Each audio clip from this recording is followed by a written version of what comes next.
el gusanito va caminando y de repente se encuentra con un oso blanco. El gusanito empieza a correr porque el oso blanco lo quiere comer.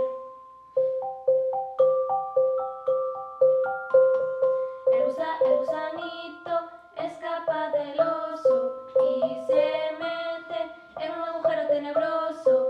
Allí se cubre con su mantita y se convierte en una mariposita.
Cando non me escoites, sabes que farás.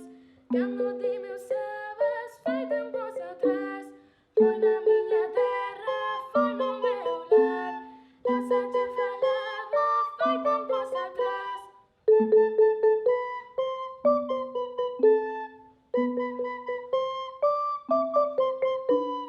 Cando non me escoites, sabes que farás. Cando ti me usabas, fai tempos atrás.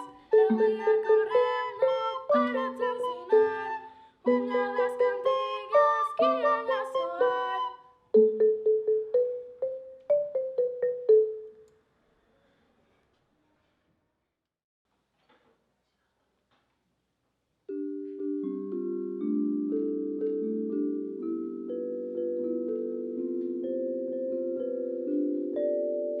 Un caracol que trabajaba de soldador, le despidieron, qué marrón.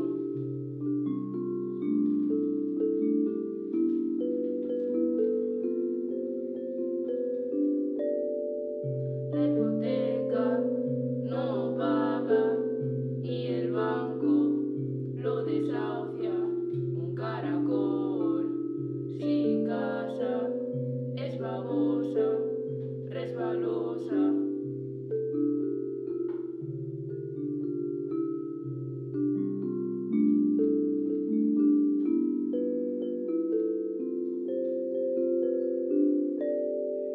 Sus amigos